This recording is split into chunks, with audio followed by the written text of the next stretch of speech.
Entah karena KR merasa bahwa tanah itu belum dibagi secara resmi di antara mereka, sehingga tidak seharusnya IM mengambil keputusan sepihak, atau KR merasa memiliki kepentingan pribadi terhadap tanah tersebut, sehingga tidak rela jika IM mendirikan rumah di sana. Apapun alasannya, penolakan KR membuat IM merasa tersinggung dan sakit hati.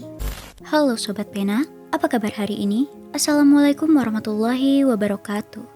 Hari ini, kita akan kembali membahas kejadian mengerikan. Kisah nyata yang terjadi di muka bumi ini. Nasib naas dialami seorang pria di Sulawesi Tengah, tepatnya di Kabupaten Sigi pada tahun 2025.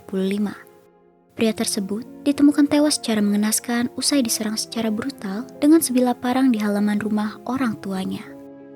Ternyata, pelaku bukanlah orang asing, melainkan adalah kakak kandungnya sendiri yang merasa sakit hati hanya gara-gara dilarang membangun rumah di dekat rumah orang tua mereka.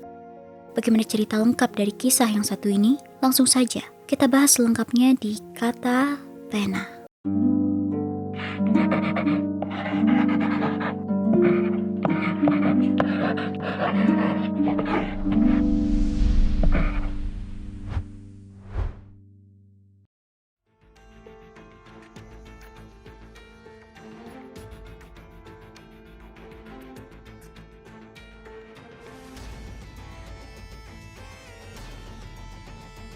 Sebelum kita mulai ke ceritanya, jangan lupa untuk subscribe dan bagikan video ini ke teman-teman kalian ya sobat. Cerita ini dibuat berdasarkan berita yang beredar dan diterbitkan oleh beberapa media publik yang aku sajikan dan aku rangkum dalam bentuk alur cerita. Kita mulai ceritanya. Jadi sobat, di Kabupaten Sigi, Sulawesi Tengah, tepatnya di Desa Balamoa, Kecamatan Dolo Barat, ada seorang pria berinisial KR yang pada saat itu berusia 35 tahun. KR diketahui sudah berkeluarga dan memiliki istri bernama Uni. Untuk menghidupi dirinya dan keluarganya, KR bekerja sebagai petani kebun, yang mana profesi tersebut umum dilakukan oleh warga-warga desa di sana. Meskipun hasilnya tidak seberapa, pekerjaan itu cukup untuk menopang kehidupan sederhana mereka sehari-hari. Tidak banyak media yang memberikan informasi tentang latar belakang keluarganya. Namun, diketahui bahwa KR memiliki seorang kakak kandung berinisial IM. Pada saat itu, IM berusia 38 tahun, hanya terpaut 3 tahun lebih tua dari KR. Sama seperti adiknya, IM juga sudah berkeluarga serta bekerja sebagai petani kebun. Keduanya tumbuh di lingkungan yang sama dan menjalani kehidupan yang serupa. Namun, perbedaan cara pandang seringkali membuat hubungan mereka tidak selalu harmonis. Tidak diketahui secara detail bagaimana latar belakang ayah dari KR dan IM yang entah masih hidup atau sudah meninggal. Namun yang pasti, mereka masih memiliki seorang ibu bernama Saria. Sosok Saria ini selalu hadir di tengah kehidupan anak-anaknya. Ia tinggal di rumah yang jaraknya tidak jauh dari tempat tinggal KR dan juga IM. Karena jaraknya cukup dekat, baik KR maupun IM kerap kali singgah ke rumah ibunya. Entah untuk sekedar makan masakan rumah, beristirahat sejenak setelah pulang dari kebun, atau sekedar mengobrol melepaskan lelah. Bagi Saria, meskipun anak-anaknya sudah berkeluarga, rumahnya tetap menjadi tempat berkumpul dan tempat pulang.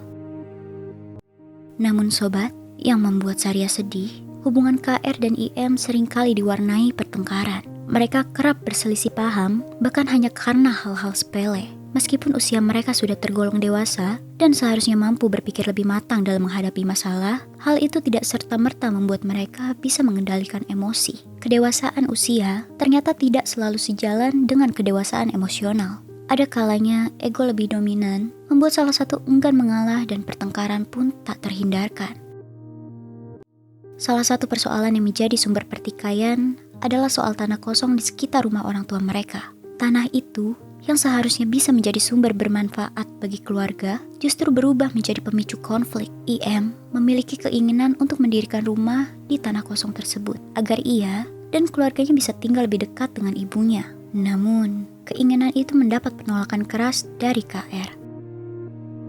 Tidak diketahui secara rinci alasan KR menolak, entah karena KR merasa bahwa tanah itu belum dibagi secara resmi di antara mereka, sehingga tidak seharusnya IM mengambil keputusan sepihak, atau KR merasa memiliki kepentingan pribadi terhadap tanah tersebut, sehingga tidak rela jika IM mendirikan rumah di sana. Apapun alasannya, penolakan KR membuat IM merasa tersinggung dan sakit hati.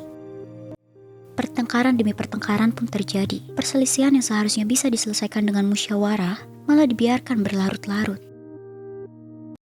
Hingga pada hari Selasa, 18 Maret 2025, perdebatan mereka mencapai puncaknya. Pada hari itu, sekitar pukul 18.00 waktu Indonesia Tengah, KR, adik dari IM, baru saja pulang dari kebun dan ia pergi ke rumah orang tuanya di Desa Balamoa. Pada malam itu, KR yang kelelahan pun beristirahat sebentar di rumah orang tuanya sebelum ia pulang ke rumahnya sendiri. Sekitar 1 jam setelahnya, sekitar pukul 19.00 waktu Indonesia Tengah, terdengar suara kakaknya yang baru saja pulang dari kebun dan berniat untuk makan malam di rumah ibunya.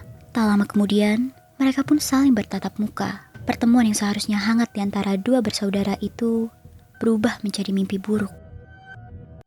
KR yang kesal melihat wajah kakaknya langsung menegur IM dengan nada yang keras soal rencana pembangunan rumah di tanah kosong dekat rumah orang tua mereka. IM yang sudah muak dengan larangan adiknya itu tetap bersikeras ingin membangun rumah di tanah kosong tersebut. Perdebatan pun semakin memanas hingga IM memilih keluar ke halaman rumah untuk mencari udara segar.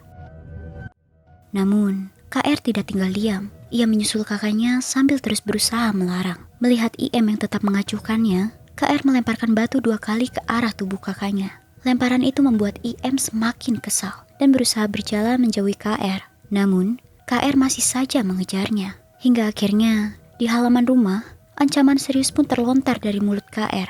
Kalau kamu mau buat rumah di sini, saya habis kamu dan saya bakar rumahmu. Kalimat yang penuh amarah itu membuat suasana semakin meregang. Dalam keadaan yang dikuasai emosi, IM kemudian mencabut sebilah parang yang terselip di pinggangnya. Dengan penuh kemarahan, ia menebaskan parang itu ke leher KR sebanyak 2 kali. KR yang terkejut dengan apa yang dilakukan kakaknya hanya bisa berusaha menyelamatkan diri. Namun, cairan merah langsung bercucuran dari luka yang menganga di lehernya. Ia mencoba bertahan dengan menutup luka robek itu menggunakan tangannya. Akan tetapi, tubuhnya tidak cukup kuat. KR pun terjatuh ke tanah, berusaha menahan sakit yang luar biasa. Malangnya, setelah IM melakukan kesadisan itu terhadap KR, ia kembali menebas punggung KR berkali-kali hingga adiknya tak lagi berdaya. Setelah puas melampiaskan amarahnya, IM meninggalkan tubuh KR yang terkapar hampir tak berdaya. IM bahkan sempat membersihkan parangnya dari cairan merah. Lalu, dengan wajah tanpa penyesalan habis menghilangkan nyawa saudara kandungnya sendiri, ia kembali menuju rumah ibunya dan berniat untuk menemui ibunya. Di hadapan sang ibu, IM hanya berkata singkat bahwa adiknya sudah meninggal dunia. Perkataan itu tentu saja membuat Saria, ibunya, terperanjat kaget. Namun, tanpa menjelaskan lebih jauh, IM pergi meninggalkan ibunya yang masih diliputi kebingungan. Tak berhenti sampai di situ, IM melangkah menuju rumah KR.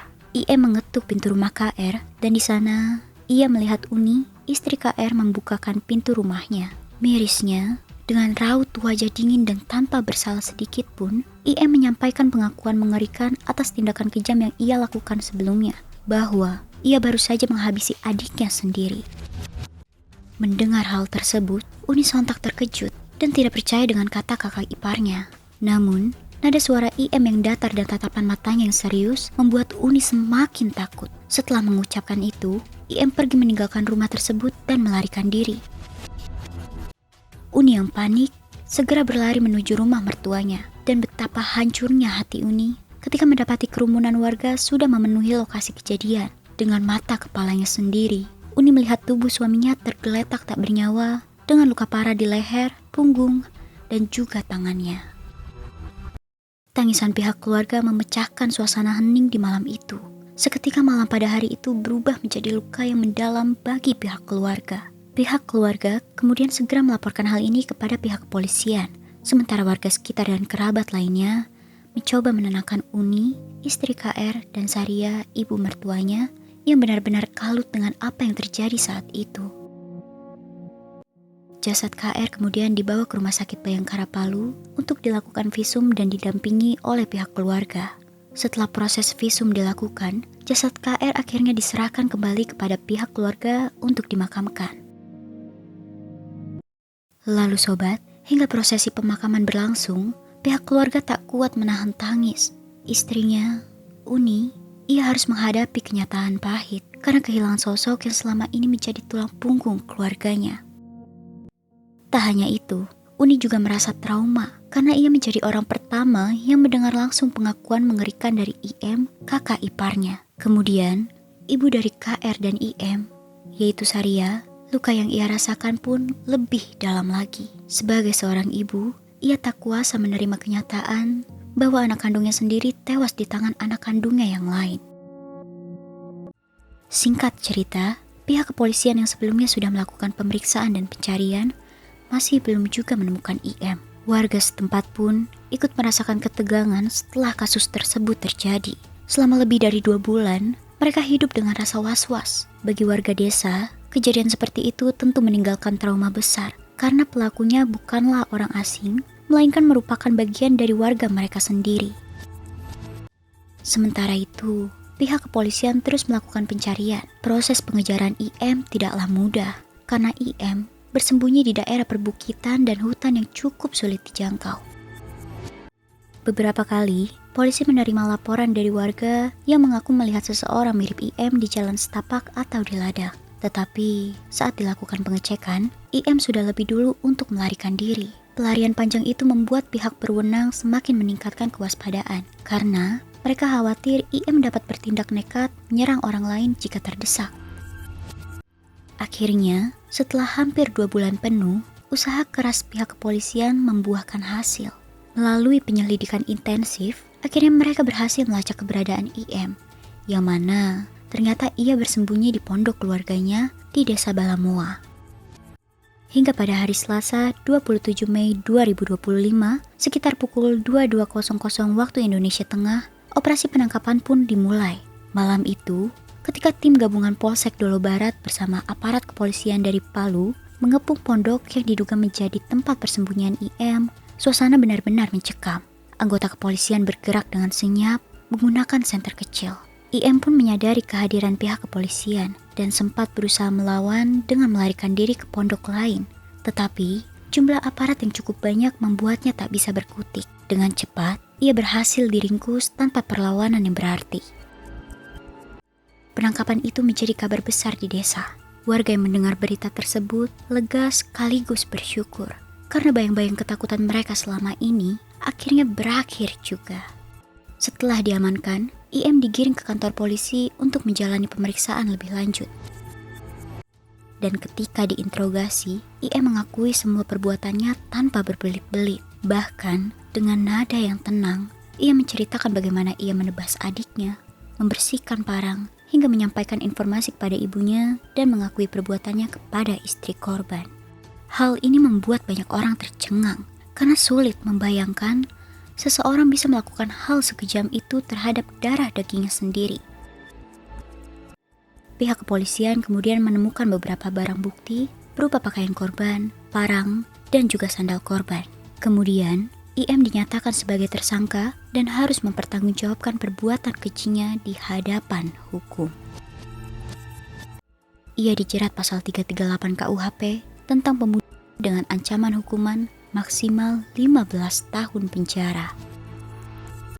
Sobat, sungguh malang yang dialami oleh KR yang dianiaya hingga tewas di tangan kakaknya sendiri hanya karena permasalahan yang kecil. Persaudaraan yang seharusnya menjadi tempat saling mendukung justru bisa berubah menjadi medan perang ketika ego dan amarah menguasai hati masing-masing. Dan juga betapa mirisnya bahwa rasa sakit hati, dendam, dan emosi sesaat dapat menutupi logika bahkan menghilangkan akal sehat. Oh iya sobat, aku pengen kasih tahu nih, Kata Pena tergabung ke dalam program YouTube Shopping Affiliate. Nah, buat kalian yang lagi cari barang-barang yang menarik dan keren, aku punya beberapa rekomendasi produk buat kalian nih sobat. Kalau tertarik, langsung aja cek link produk di pojok kiri bawah untuk pembelian ya sobat.